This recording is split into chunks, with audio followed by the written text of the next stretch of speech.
Hello everyone and welcome to the talk. My name is Katherine Szentgyorgyi and I'm the Archivist here at the Royal Hospital. We are delighted to be part of Wandsworth Heritage Festival again this year. The theme for 2022 is Sporting Wandsworth. Now, sport may not be an immediate choice for the RHN due to the serious disabilities of our patients. However, when we look at various therapies and fundraising activities at the hospital, we see that sport is in fact quite integral to the work that we do. First and foremost, this is a heritage talk, so I will start off by telling you a bit about our history and guiding you around our historical building. I will then introduce you to some of the services that we offer to our patients, such as Boccia, which have a somewhat sporty element. By the way, this photo is of a fair or garden party from around the late 1940s. For those who are not familiar with the hospital, we are an independent medical charity in Putney, southwest London, that provides care for people with disabilities due to brain injury or neurological illness. The hospital is split between two main services.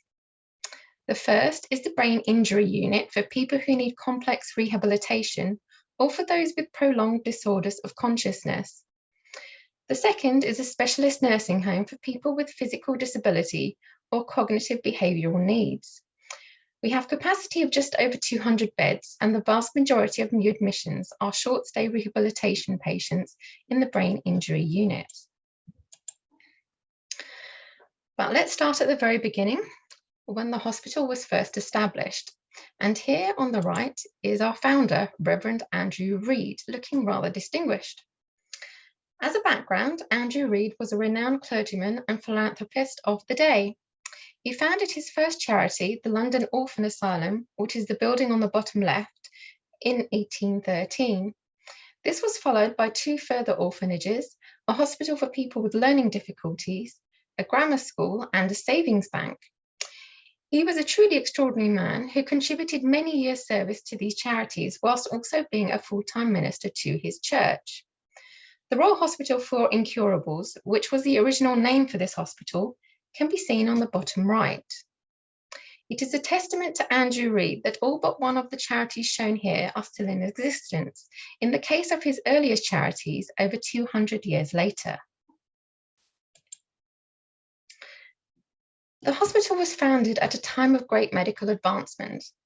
In the mid-19th century, a lot of progress was being made in the prevention and treatment of infectious disease, and mortality rates were declining through the adoption of antiseptic procedures and anaesthesia in operating theatres. However, there was very little improvement in the treatment and care of patients suffering from chronic disability. Hospitals were simply not willing to spare a bed where there was little or no hope of recovery, and sadly, such patients had to rely on the support and aid of their family and friends. There was a very famous catalyst for change whom you may recognise, the novelist Charles Dickens. Charles Dickens actually wrote a short article admonishing the lack of care and facilities for people who were referred to in Victorian times as incurable. He wrote, "There are hospitals for the cure of every possible ailment or disease known to suffering humanity, but not one for the reception of persons past cure." The need for such an institution came to the attention of Andrew Reid, and monies were quickly raised to fund the hospital, with the help of many affluent and powerful supporters, such as the Duke of Wellington. The Royal Hospital for Incurables was established just 4 years after Charles Dickens's article was written. It was officially inaugurated on 31st of July 1854 at Mansion House, chaired by the Lord Mayor of London. Various resolutions were passed, including the following. If any evidence was required of the necessity of such an institution, it would be found in the number of persons who applied for relief at existing hospitals and were refused because their illness was so long-standing, or who were discharged because they were incurable, or the case would take up so long a time. By the way, it was not until 1995 that the word incurable was dropped from the name of the hospital, when it got its present title of Royal Hospital for Neuro-disability. Obviously, a suitable venue for the new hospital was a priority, and this house on the left in Carshalton was chosen, with the first patient admitted in March 1855. Unfortunately, the accommodation in the house rapidly became too small and cramped for the growing number of patients, and discussions for the purchase of a new estate were already underway in August that same year. In 1857, the hospital eventually moved to Putney House that you can see on the right, which was a spacious mansion on Richmond Road. But there was still a need for a larger and more permanent venue. Andrew Reed was keen on a site in Coulsdon, and he sought the opinion of several contemporary experts on hospital design, one of whom you will be familiar with, Florence Nightingale. Florence Nightingale responded with several letters on the proposed site of the hospital, offering advice on the amounts of air and light required by patients, the size of wards, and the need for day and exercise rooms. A page from one of her letters is copied here, and I think you will agree that she has quite beautiful handwriting. Her letters to the hospital are one of our treasures, and they have a permanent home in our archive. Alas, despite Andrew Reed favouring Coulsdon, the hospital purchased its current premises in June 1863, which was a year after his death. This final move provided the hospital with a spacious estate where it could continue to expand to meet the ever-increasing number of patients and provide the clean air and countryside vista which was seen as beneficial to health and recuperation. Now, the estate can be traced back to 1759 when the wife of George Pitt, the Whig MP, built the first house or retreat that can be seen in this picture. The grounds were converted by Lancelot Capability Brown, the eminent landscape architect who designed the gardens of Blenheim Palace, Warwick Castle, amongst many others, and even parts of Kew Gardens. The retreat was demolished in 1786, but a new three-storey mansion was commissioned around 1789, which incorporates the original building that still stands today. You can recognise the distinctive pillars from the first photo that I showed you. A contemporary account of the mansion describes it as follows. This villa is about 5 miles from London and is delightfully situated on an eminence commanding the whole of the rich vale, which extends from London to Richmond. Part of the landscape is enlivened by a view of the Thames, and the whole is bounded by the hills of Surrey and Kent. The house passed through several owners over the next 70 years until the hospital purchased the building and 25 acres of land for £20,000. The purchase of Melrose Hall brought with it a farm, which was situated to the southeast of the building.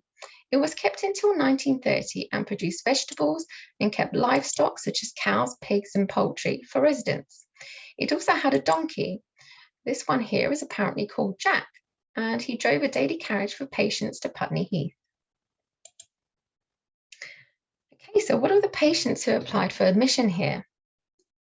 Well, initially, the hospital provided care for 2 classes of patients. The majority were referred to as pensioners, what we would now term outpatients, who were cared for at home by their families, whilst receiving a monthly allowance and medical visits. The number of pensioners peaked at around 700 in the 1920s and then declined before being discontinued in 1952. Though, once on the list, pensioners had the assurance that they would be supported for the rest of their lives, with the last of our outpatients actually dying in the 1990s.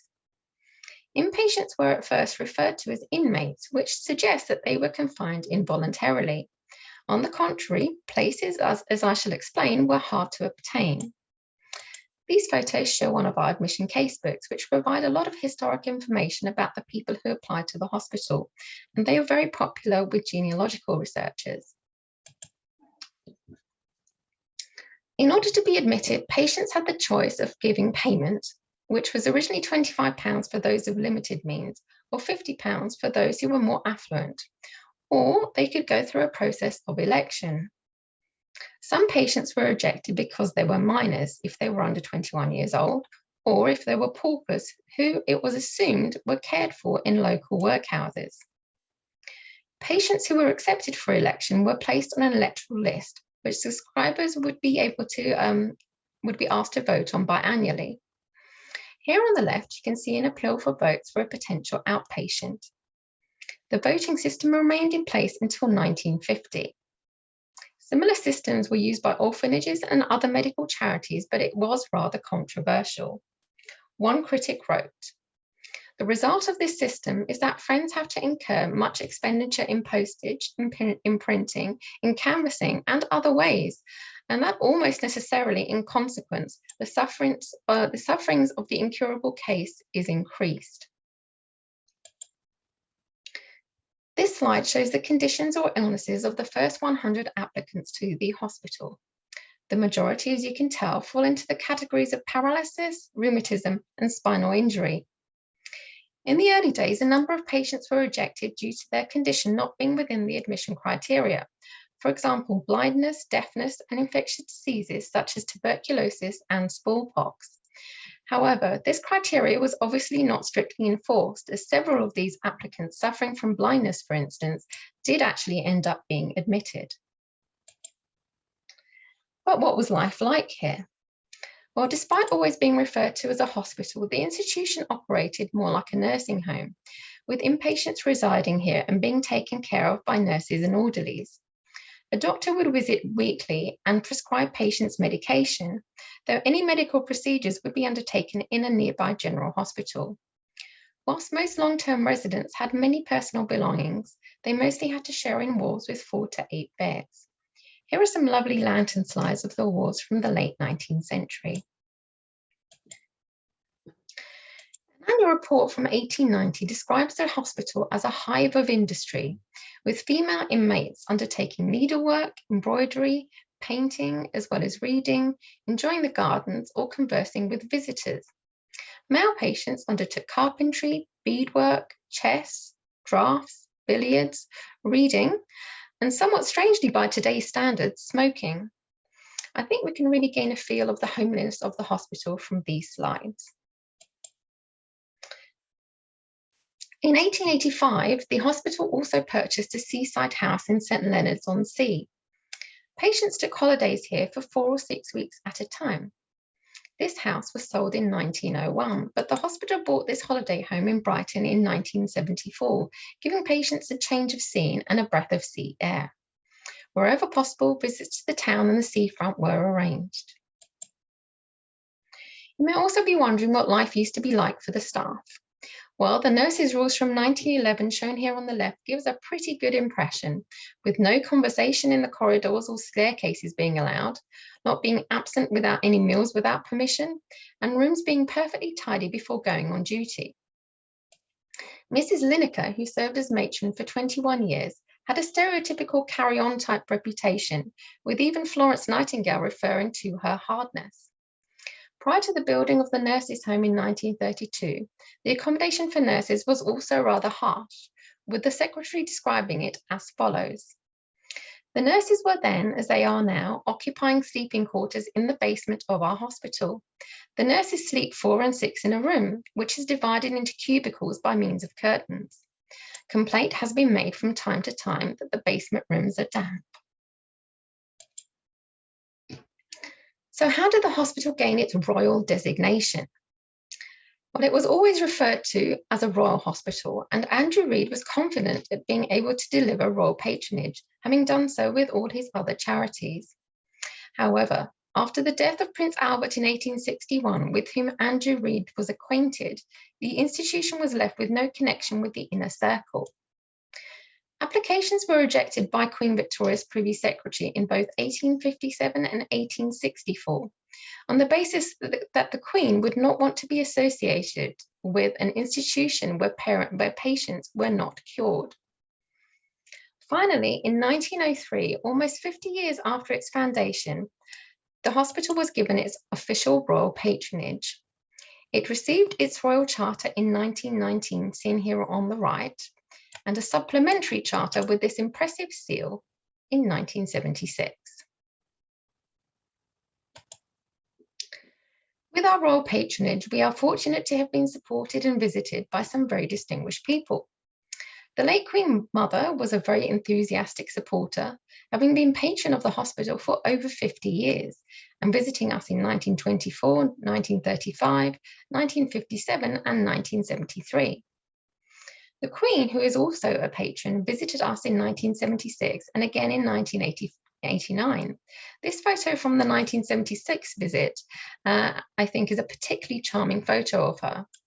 Diana, Princess of Wales, opened the Andrew Reed Ward in 1991, whilst the Prince of Wales rededicated the restored Assembly Room in 1994. By now, you are probably curious about the hospital building itself. As a little plug, the RHN is taking part in Open Gardens and Open House again this year, and both will include tours of the building and the gardens. Open Gardens will be taking place in just a few weeks, and I'll be giving you further details at the end of the talk. For now, as a little teaser, let me show you how some of the building looks now, alongside how it looked in some historic images from 1910. For starters, this is our gatehouse. It is one of the oldest architectural features of the hospital and dates back to 1788. As you can see, it hasn't changed much in all these years. This is our reception area, which also remains largely unchanged. The Ionic pilasters are original features. The Georgian house would have included relief friezes depicting classical mythical scenes and statues within the side niches. This is the before and after of our distinctive lift, which was built as part of the new wing, for which Edward VII laid the first stone in 1879. Prior to this, the lifts were actually operated by hand. And here is our assembly room, which is probably the grandest room in the hospital. It was part of the 1879 extension, and it was initially designed as a day room for female patients. It contains a fine organ, and the fantastic stained glass windows that you see were restored in 2020. The original windows were destroyed in bombing raids in the Second World War, and limited funds meant the broken windows were replaced with plain glass, which in later years became too fragile and were boarded up.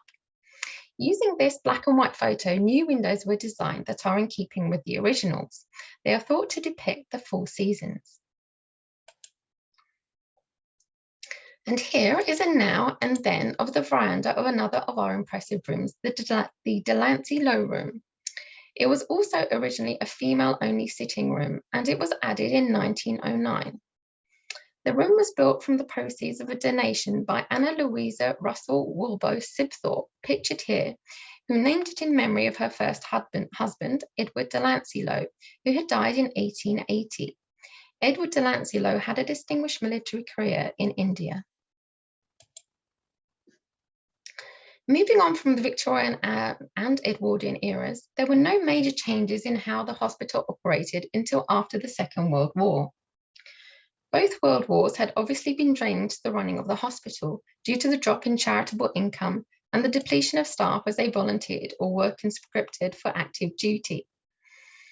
Aerial attacks were a great threat, and in August 1944, 72 patients and accompanying staff were evacuated to an emergency hospital near Glasgow. It was minuted that the remaining patients should remain on the ground floor, using the dining rooms and dormitories, the north sitting room, and the 2 maid rooms in the basement, leaving the first floor absolutely vacant. We can only imagine how scary and logistically challenging this was for both patients and staff. Luckily, aside from the stained glass windows mentioned earlier, the hospital did not suffer any significant bomb damage in the Second World War. However, the introduction of the National Health Service in 1946 threatened to bring an end to the voluntary status of the hospital, as the Minister for Health looked to take over every hospital in the country. The hospital banded together with other homes for incurables and fought for 4 long years. Eventually, they successfully argued that they should be exempted as they were technically homes and not hospitals. The annual report for 1950 announced that the Minister of Health withdrew all his claims on this home. This news was received with considerable relief by the patients and friends of the home, who, with the board, believed that the comfort and happiness of the patients will be best secured by the personal administration of a voluntary committee, which alone can avoid a tendency towards regimentation and can give day-to-day consideration to the innumerable problems which arise in so big a community as theirs. Though this was seen as a positive outcome, the annual report also stressed the very heavy financial obligations of the board, which would have been felt by most voluntary institutions. The hospital recognised the need to modernise its practices and introduced a major redevelopment programme, with the 1970s and 1980s seeing the creation of new wings to accommodate young disabled residents, a rehabilitation centre, a brain injury unit, and a vegetative state unit, which was the only one of its kind in the UK. In 1993, the hospital opened the UK's first transitional rehabilitation service, which helps patients prepare for a return to independent living. In 1997, the Neurobehavioural Rehabilitation Unit opened to provide rehabilitation for patients whose acquired brain injuries have led them to develop challenging behaviours that mean that they are excluded from mainstream rehabilitation. And in 2003, the Institute of Neuropalliative Rehabilitation was launched to research advances into the science of care for individuals with neurodisabilities. The 1970s onwards also saw the introduction and development of various therapy departments, and it's these therapies that I'd like to focus on now. The RHN currently has around 120 allied health professionals who support patients in a tailored and individual way to ensure that they fulfill their full potential and reduce the long-term complications of their conditions. The therapies may be for leisure as well as achieving rehabilitation goals, and our staff work closely with the entire multidisciplinary team at the hospital. Therapists include physiotherapists, occupational therapists, speech and language therapists, music therapists, dietitians, social workers, psychologists, and podiatrists. Due to the theme of this talk, I'll obviously be concentrating on therapies related to sports and creativity. These black and white photos are from the 1970s and 1980s. Presently, we have a large physiotherapy department with around 30 members of staff who help patients set goals relating to their current and predicted physical abilities. Physiotherapists assess the components of movement, that is, muscle strength, joint range, sensation, coordination, and balance, and determine how these affect an individual's ability to achieve their goals and be independent within their own environment. They use a broad range of skills and knowledge to create an individualized treatment plan, which may occur in one-on-one sessions on a ward, in a gym, in a group, or out and about in the hospital grounds and local community. Music therapy is a clinical intervention delivered by therapists who are registered with the Health and Care Professions Council, the HCPC. It is used to support rehabilitation in areas such as communication, mobility, cognition, and emotional well-being. Methods include instrumental improvisation, songwriting, song singing, and specific neurological music therapy techniques. We have 5 music therapists and a music therapy assistant, and run groups, individual sessions, and joint sessions with other disciplines. Our art service is accessed via referral through a patient's occupational therapist. Often patients come to the art room either for leisure or as a creative and enjoyable form of rehabilitation, either as an individual or as a group. The purpose-built art room has enhanced facilities and resources designed to support the needs of our patients. We have height-adjustable tables and adaptive equipment such as mouth painting brushes, mobile arm supports, and touchscreen computers. A range of activities and art forms are available, including painting, pottery, and embroidery. Art gives patients a way of expressing thoughts and feelings creatively. Whatever is created in the art room can be kept by individuals as a reminder of their hard work, or shared with friends and family, promoting self-esteem and offering a sense of accomplishment. We love to celebrate and exhibit the wonderful artworks created by our patients, and this talk is no exception. I will show you just a very few examples from our archive from the late 1980s and early 1990s. I'll give you a bit of a break from my voice now as we scroll through these lovely creations, and I'll let you pick your favourite. Here we go.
Well, I hope you enjoyed all the talent on display there.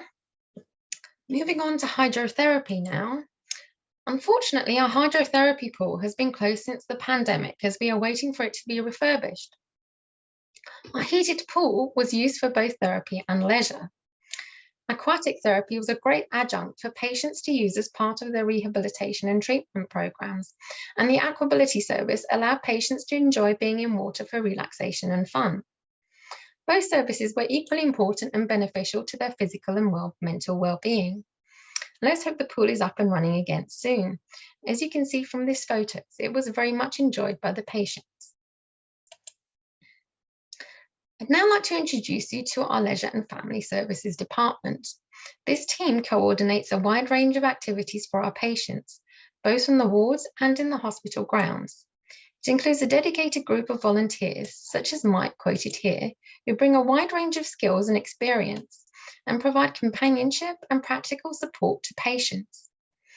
Activities include gardening, dance sessions, games and hobbies, and reading groups. The team also organises services such as chaplaincy, hairdressing, complementary therapy such as massage, aromatherapy and reflexology, and live concerts and a music library. Here is my personal favourite. Through Leisure and Family Services, we also recruit pets as therapy dogs to visit our patients. The hospital currently has one dog named Bobby, who visits with his owner Claire once a week. As you can imagine, this is always thoroughly enjoyed by those who get to spend time with him. Bobby would love to spend more time with our patients, but he is 11 years old now and is starting to feel his age after all his lively visits. He is incredibly sweet. How can you not be relaxed when looking at that happy little face? Okay, now for the main event. I did promise you some boccia earlier, and I'll spend some time telling you a bit more about it, as it's the main wheelchair sport that we offer at the hospital. For those of you who are unfamiliar with it, it's a precision pool sport related to bowls and pétanque.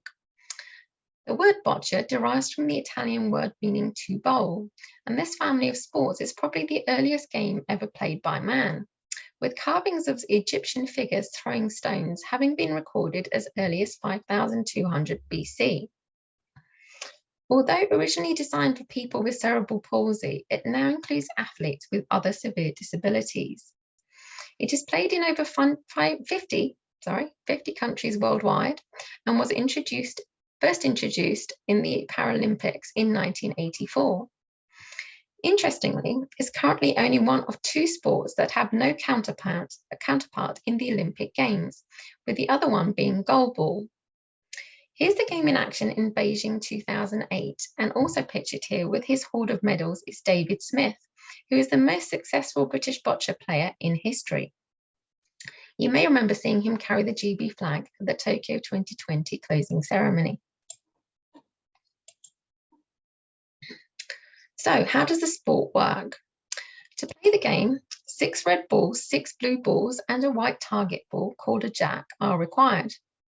The balls are made of leather filled with granules and are slightly larger than a tennis ball, weighing in at around 275 grams.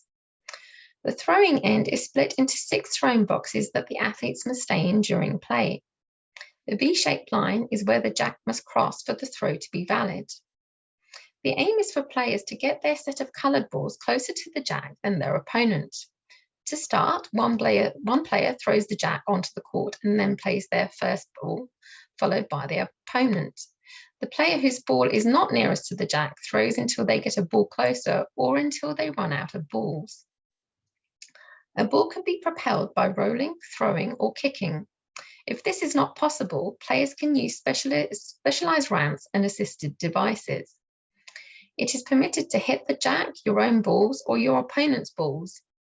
It can be competed by individuals, pairs, or as a team of 3. The sport is mixed gender, but at Paralympic level, a classification system is used to group players into levels of impairment. Here is a nice action shot. Once all the balls have been played, the referee measures the closest ball to the jack.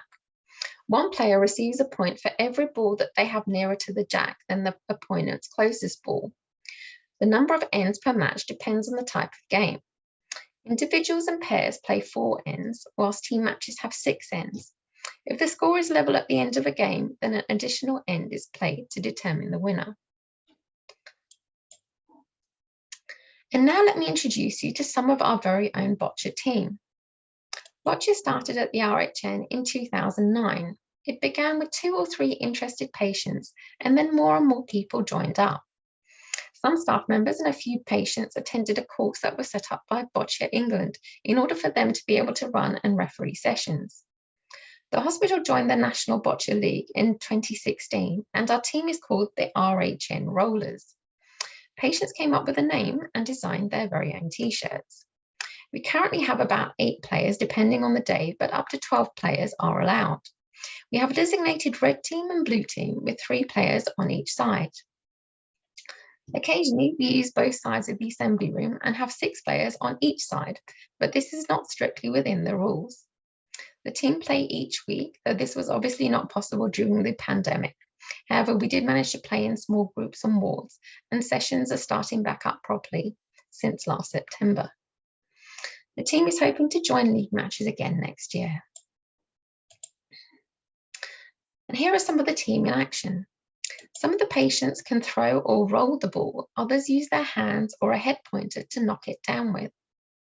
Some players can use a ramp, whilst others need help with placing or sliding it. Some patients give clear instructions through speech or closed questions, such as to the right, to the left, steeper or less steep. Others have no verbal speech, but are able to use an alphabet chart in yes/no responses. When assisting, staff always have their backs to the court. They cannot turn around, so the ownership and achievement belong to the player. This is obviously very important to our patients. As you would imagine, games do get very competitive, not least because there is a lovely big trophy, which you can see here, for the highest score over the month.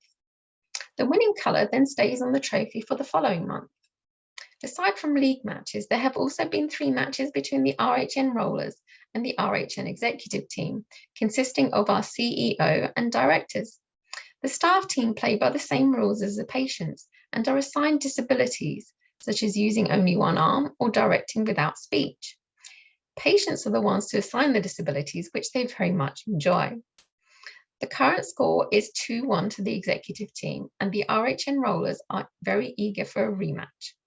Hopefully this can happen during our Founders' Day celebrations in mid-June, so do keep your fingers crossed for the Rollers over the next few weeks.